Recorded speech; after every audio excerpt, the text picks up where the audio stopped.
This is the 10-Minute Teacher Podcast with your host, Vicki Davis. Today we are talking with Rachelle Dene Poth. She's a celebrated educator, EdTech consultant at Riverview Junior Senior High School in Oakmont, Pennsylvania.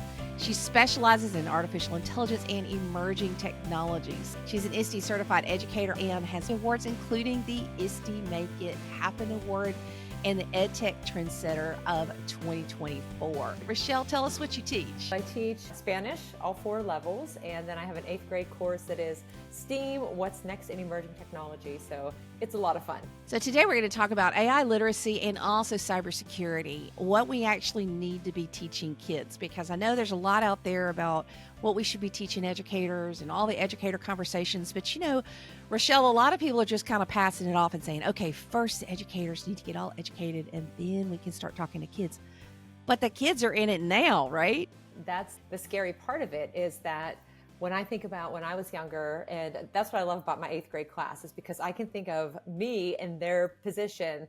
I would have never imagined that we had access to so many things, and their whole lives have been surrounded by technology, and they are given in many cases a device of some sort, and they just start using tools. That's not unlike some educators as well, because we know there's so many different digital tools out there, and you hear somebody say, oh, did you hear about this? And I used it in my classroom, and we dive right in.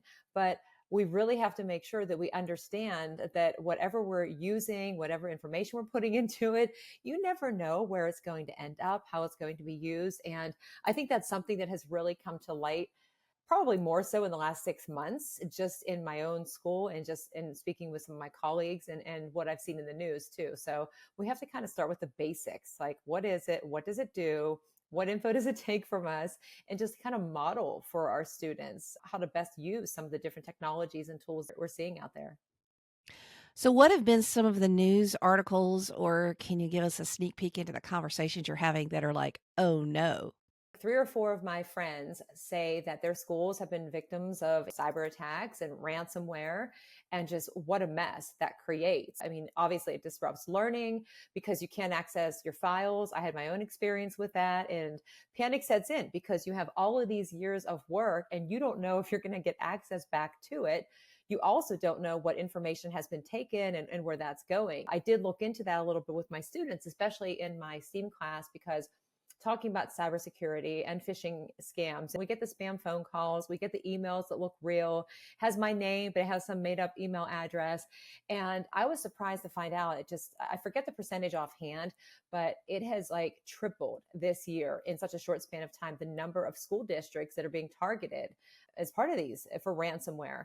And so that's something that we really need to be careful with, that things are locked down, but also for students to be able to distinguish. I mean, it goes back to the whole media literacy, digital literacy, but now it's the digital discernment. There's a book I read, Future Proof by Kevin Roos, and he said that because of all the tech that we're surrounded by, it's not just being able to read it, process it, evaluate. It's like you have to distinguish if it's real or not. It's kind of scary how quickly something like that can happen and just the impact that it has in so many areas. The phishing attacks have been excessive against teachers for quite some time. In fact, it usually happens on the weekends or when everybody knows we're on break, or right when we go on summer, somebody pretending to be the principal emails the teachers. But let me ask you this. Have you discovered or learned the primary way that these schools are being hacked? Is it through phishing, or is it just an unsecured server? I know that a few were as a result of phishing.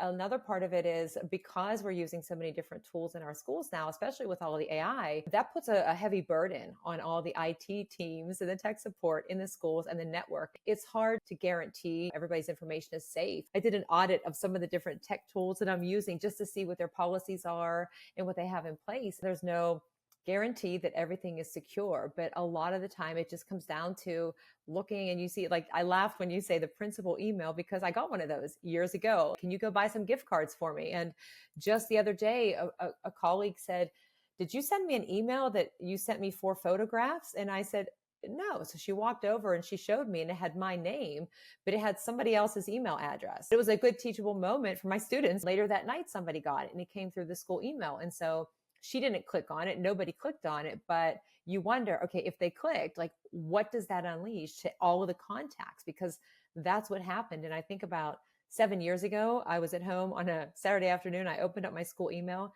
and it was multiplying by the thousands every hour. I don't know what the actual source was, but luckily it was just confined to me. So you really have to be careful and read those things really closely. And I think that's a good lesson for everything. Like always read the details and all the fine print because you just never know what's going to cause impact later on. And as I work with IT, when I have those forwarded to me, I'll forward them to have the email sender blacklisted because, some people are better at telling those things are legit than others. What are you teaching your students about AI literacy and in this case, cybersecurity? Yeah, well, one thing is we did a couple of activities about creating passwords.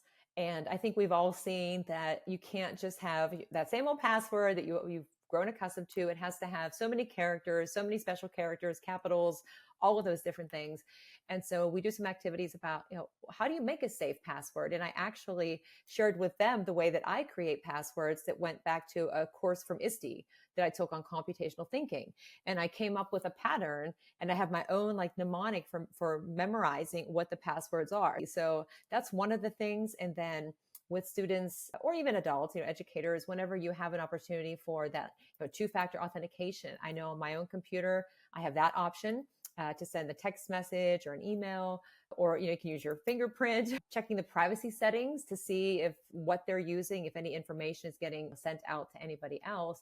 Those are pretty much the top things that we talk about. And then just look at some examples because there are tons of examples out there to explore. So you talk about passwords, and I have some pieces I do on passwords as well. When I teach my phishing unit, I actually have like a phishing quiz where it has samples of, okay, is this phishing? Is this not? Would you click on it? Would you not? And then I have my students write about it. And most of them, this is my AP Computer Science Principles course. Most of them are like, I'm actually not as good at detecting phishing as I thought. So how do we educate other educators as well as students about phishing? Yeah, I think, and I love the examples. I just happened to find about a week and a half ago, and I had some that I was using before, but then I found a couple of other ones, and the kids really liked it. I put it up on the Promethean, and they were taking turns reading it in very dramatic ways. When I first took the one test, like I didn't do that well either, and I thought I was pretty good at distinguishing, looking for all those little markers like the email address and the HTTPS with the right URL. But for educators, just being mindful of sometimes email comes in a lot, or you might get that text message. The Pennsylvania Turnpike sent me a text message, as well as a lot of other people saying that we were in violation, we owed money. I knew I didn't, but people clicked on it and they went to this site that very much looked like the Turnpike Commission's website. But practicing it and not being so quick to click is the thing. But sometimes it's hard because you get that email from one of your colleagues, it's family, it's friends, and you just assume that, oh, they sent it to me. You don't know what it's going to unleash. And there are a lot of problems that it may not even happen right away whenever you get like the key logging that can go on, which in itself, that's kind of scary. But I recommend teachers try some of those things with their students, just even a quick activity to help students. It's something we should all do together just to keep making sure, because there's so much more information that's being exchanged in different formats, that it's essential.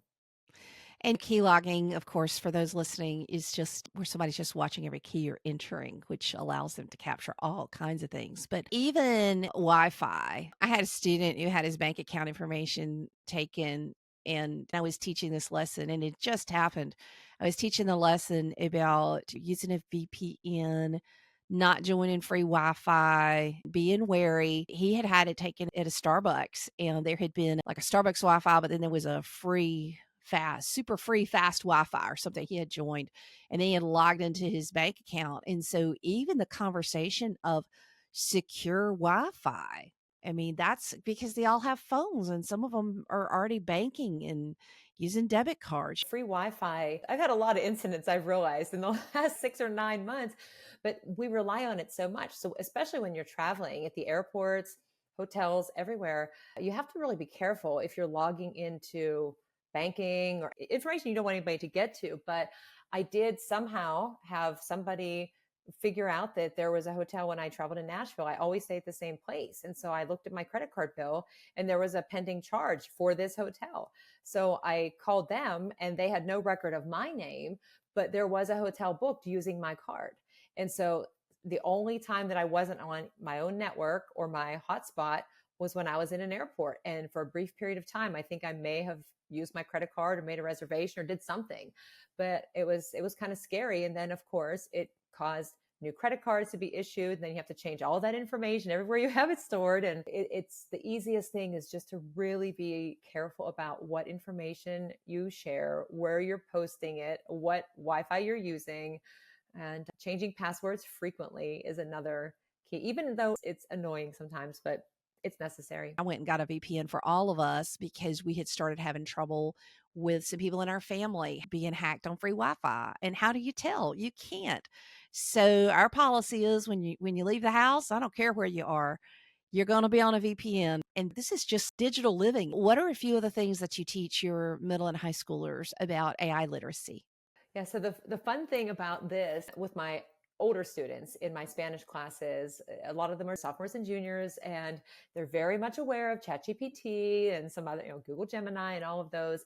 They don't understand sometimes that it's like the answer that you're given from this thing is not necessarily accurate. And your teachers may very well know that you've used this. And so what I've tried to do is give them opportunities in my classroom to use some of the different tools that are out there. Or I'll share with them, I use this tool to create this activity. What do you think?